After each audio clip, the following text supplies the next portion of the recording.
یہ دن ہے 28 ستمبر 1918 کا۔ پہلی جنگ عظیم بس اپنے اختتام کے قریب ہے۔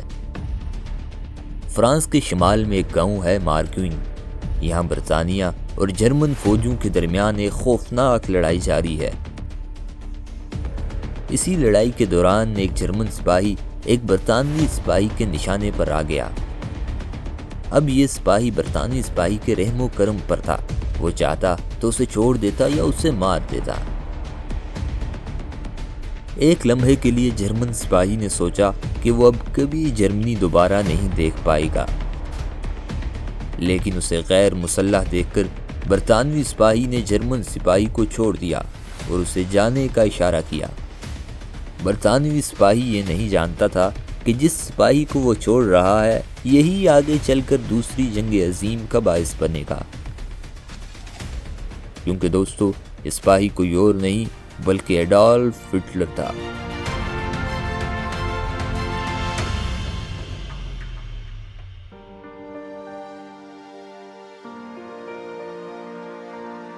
آج ہم انہی سب چیزوں کے بارے میں بات کریں گے جس میں کچھ تجسس اور کچھ نئے حقائق شامل ہوں گے۔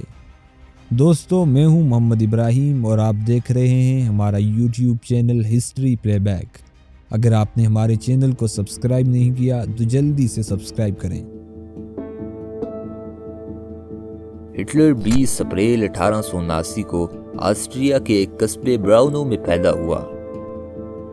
دوسرے بچوں کی طرح اسے بھی اسکول میں بھیجا گیا، لیکن وہ خود کو ایک اچھا طالب علم نہ منوا سکا۔ دوستو آپ کو یہ جان کر حیرانگی ہوگی کہ ہٹلر ایک آرٹسٹ یعنی مصور بننا چاہتا تھا، لیکن جب اس نے ویانا شہر کی آرٹس اکیڈمی میں داخلہ لینا چاہا تو اسے انکار کر دیا گیا۔ اگر اسے آرٹس اکیڈمی داخلہ دے دیتی تو دنیا شاید آج کسی ایڈولف ہٹلر کو نہیں جانتی۔ انہی دنوں ہٹلر کو یہودیوں سے دلی نفرت سی ہو گئی تھی، کیونکہ وہ شہر میں کاروبار، صنعت اور تجارت کے شعبوں میں یہودیوں کی اجارہ داری دیکھتا تھا۔ اس کا خیال تھا کہ یہ صرف جرمنوں کا حق ہے جو برتر آریائی نسل سے ہیں۔ 1913 میں اس نے آخر کار ویانا شہر میں اپنے مستقبل سے مایوس ہو کر جرمنی جانے کا فیصلہ کر لیا۔ 24 سال کا یہ نوجوان اب تک زندگی کے تقریباً ہر میدان میں ناکام رہا تھا۔ ویانا شہر سے جب ہٹلر میونخ پہنچا تو افق پر پہلی جنگ عظیم کے بادل چھا گئے، جنہوں نے دیکھتے ہی دیکھتے سارے یورپ کو اپنے گٹا ٹوپ اندھیروں میں ڈانپ لیا۔ جون 1914 میں جب پہلی جنگ عظیم شروع ہوئی تو یہ لاکھوں انسانوں کے لیے موت کا، لیکن ہٹلر کے لیے نئی زندگی کا پیام لے کر آئی، کیونکہ اب ہٹلر کو جرمن فوج میں شامل ہونے کا سنہرا موقع مل گیا۔ آخر کار 21 اکتوبر 1914 کو ہٹلر فوج میں شامل ہو گیا۔ اس جنگ میں ہٹلر کوریئر یعنی ڈاکیے کی خدمات سر انجام دے رہا تھا۔ جنگ کے دوران ایک کیمیکل ہتھیار کے حملے میں ہٹلر کی آنکھیں شدید متاثر ہو گئی، جس کی وجہ سے وہ اندھا ہو گیا، لیکن علاج کے بعد اس کی بصارت ایک بار پھر سے کام کرنے لگی۔ اسی دوران ہسپتال میں ہی ہٹلر کو خبر آئی کہ جرمنی پہلی جنگ عظیم ہار چکا ہے۔ یہ خبر سن کر ہٹلر کو شدید دھچکا لگا۔ اب اس نے فیصلہ کر لیا تھا کہ وہ اس شکست کا بدلہ ضرور لے کر رہے گا۔ پہلی جنگ عظیم کے بعد اتحادیوں یعنی برطانیہ اور فرانس نے جرمنی کے کئی علاقوں پر قبضہ کر لیا۔ فوجی لحاظ سے جرمنی کو اس قدر کمزور کیا گیا کہ وہ آئندہ جنگ کے قابل ہی نہ رہے۔ جرمنی پر یہ لازم کیا گیا کہ وہ برطانیہ، فرانس، امریکہ وغیرہ کو طے شدہ رقم کے مطابق تاوان ادا کرے گا، جس کی مالیت 1 ارب پاؤنڈز کے قریب تھی۔ جرمن قوم پرستوں نے بدلتے سیاسی حالات میں جرمن ورکرز پارٹی کے نام سے ایک سیاسی جماعت بنائی، یہ وہی جماعت ہے جو آگے چل کر نازی پارٹی کے نام سے مشہور ہوئی۔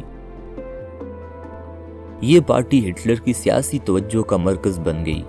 اسے اس پارٹی کی شکل میں اپنی صلاحیتوں کے اظہار کا شاندار موقع ملتا نظر آ رہا تھا۔ اب ہٹلر نے اس پارٹی میں شمولیت اختیار کر لی اور جلد ہی اس نے نازی پارٹی میں حاکمیت اور برتری حاصل کر لی۔ شروع میں ہٹلر کو پارٹی پروپیگنڈے کا انچارج بنایا گیا، لیکن 1921 میں ہٹلر نازی پارٹی کا سربراہ بن گیا۔ پارٹی سربراہ بننے کے بعد ہٹلر نے اپنے لیے فیورر کا لفظ منتخب کیا، جس کا مطلب ہے لیڈر۔ اب ہٹلر نے پارٹی کا نشان بدل کر سواسٹیکا کا نشان منتخب کیا۔ یہ نشان زیادہ تر ہندوستان میں استعمال ہوتا ہے۔ ہندو بدھ مت اور جین مت عقیدے میں اسے مقدس سمجھا جاتا ہے۔ دراصل جرمن سمجھتے تھے کہ جرمن اور ہندوستانی قومیں دونوں آریائی نسل سے تعلق رکھتی ہیں اور یہ نشان آریائی نسل کی علامت سمجھا جاتا تھا۔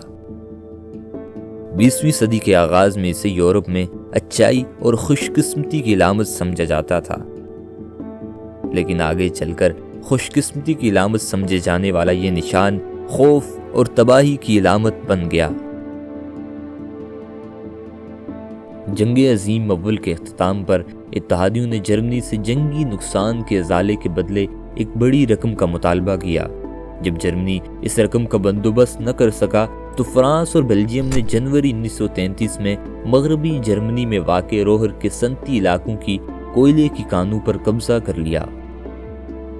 اس جارحانہ اقدام کے خلاف بطور احتجاج جرمن حکومت نے ہر قسم کی رقوم کی ادائیگی روک دی اور روہر کے صنعتی علاقوں کے ورکروں کو ہڑتال کرنے کی کال دی۔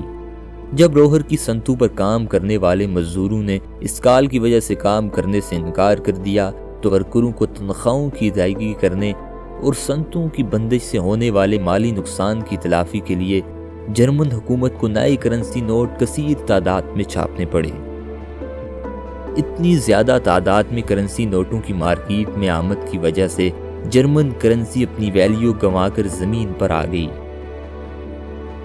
جرمن کرنسی اتنی گری کہ اگر کوئی جرمن نوٹوں کا تھیلا بھر کر بازار نکلتا تو وہ صرف جیب بھر چیز لاتا۔ جرمن لوگوں کی ان کے گھروں میں محنت سے جمع کی ہوئی رقم اپنی اہمیت کھو بیٹھی۔ 1922 کے آخر میں ایک ڈبل روٹی کی قیمت 160 جرمن مارک تھی، لیکن اگلے ہی سال کے آخر میں اسی ایک ڈبل روٹی کی قیمت 2 ارب مارک ہو گئی۔ دوستو، آپ نے بالکل صحیح سنا، 2 ارب مارک۔ ہٹلر جرمنی میں انقلاب لانا چاہتا تھا اور اس سے بہتر موقع پھر اسے دوبارہ نہیں مل سکتا تھا۔ ہٹلر نے اس مقصد کے لیے SA نامی ایک مسلح تنظیم بھی قائم کی تھی۔ اس کے کارکن براؤن شرٹس پہنتے اور اسٹارم ٹروپرز کہلاتے تھے۔ 8 نومبر 1923 کی شام کو ہٹلر نے SA کے 600 مسلح افراد کی مدد سے کارروائی شروع کر دی اور میونخ کے بیر ہال میں داخل ہو گیا۔ ہٹلر نے اپنے مخصوص انداز میں چیختے ہوئے کہا، قومی انقلاب شروع ہو چکا ہے، اس حال کو چاروں طرف سے گھیر لیا گیا ہے، جس نے بھی فرار ہونے کی کوشش کی جان سے ہاتھ دھو بیٹھے گا۔ اگلے ہی روز ہٹلر اور اس کے وفاداروں نے میونخ شہر کے مرکز کی طرف پیش قدمی کی۔ ریاستی پولیس نے اس مارچ کو روکنے کے لیے فائرنگ شروع کر دی۔ اس کے جواب میں نازیوں نے بھی پولیس پر فائر کھول دیا۔ فائرنگ کے اس تبادلے میں 16 نازی اور 3 پولیس اہلکار مارے گئے۔ ہٹلر اس وقت تو وہاں سے فرار ہونے میں کامیاب ہو گیا، لیکن 2 ہی روز بعد اسے گرفتار کر کے اس پر غداری کا مقدمہ چلایا گیا، اور یوں ہٹلر کی برپا کی گئی پہلی بغاوت ناکام ہو گئی۔ ہٹلر کو اس جرم کی سزا میں 5 سال کی قید سنائی گئی، لیکن 9 ماہ بعد ہی اسے رہائی مل گئی۔ جیل میں ہی ہٹلر نے اپنی کتاب مائن کیمپ لکھی، جس کا مطلب ہے میری جدوجہد۔ اس کتاب میں ہٹلر نے پوری صداقت سے اپنے آئندہ کے لائحہ عمل کا ذکر کیا ہے۔ ہٹلر جرمن آریان نسل کو باقی تمام نسلوں سے اعلیٰ اور بہتر سمجھتا تھا۔ وہ سمجھتا تھا کہ یہی نسل آخر کار فاتح عالم ہوگی۔ اس نے یہ نظریہ بھی پیش کیا کہ جرمنی کو مستقبل میں زیادہ زمین اور علاقے کی ضرورت ہوگی۔ اس مسئلے کے حل کے لیے مقامی آبادی کو بے دخل کرنا یا انہیں تباہ و برباد کرنا ہوگا۔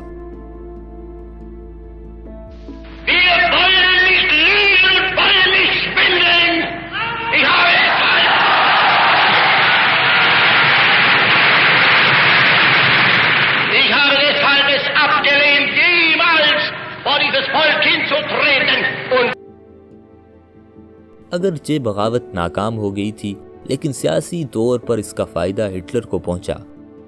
اسے عوامی سطح پر زبردست شہرت ملی۔ اس تجربے نے ہٹلر کو جمہوریت کو تباہ کرنے کا ایک اہم رستہ دکھایا۔ اسے معلوم ہوا کہ جمہوریت کو کسی بیرونی طاقت سے نہیں بلکہ اندرونی طور پر کام کر کے کھوکھلا کیا جا سکتا ہے۔ جیل سے نکلنے کے بعد ہٹلر نے اب الیکشن لڑنے کا فیصلہ کیا، لیکن جب 9 ماہ بعد ہٹلر کو رہا کیا گیا تو ملکی حالات بہت حد تک بدل چکے تھے، کیونکہ امریکہ جرمنی کو تاوان کی رقم ادا کرنے کے لیے قرضے دے رہا تھا، جس کی وجہ سے بے روزگاری کم ہونے لگی اور فرانسیسی بھی روہر کے علاقے سے واپس لوٹ گئے۔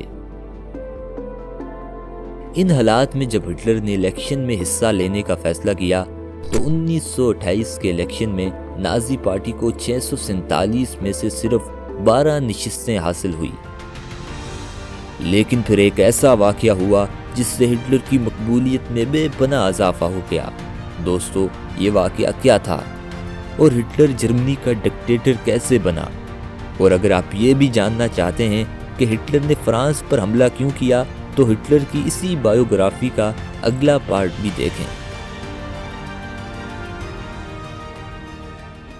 تو دوستو، اگر آپ کو یہ ہماری آج کی ویڈیو پسند آئی ہو تو لائک کریں، چینل کو سبسکرائب کریں اور کامنٹ سیکشن میں اپنی رائے کا ضرور اظہار کریں۔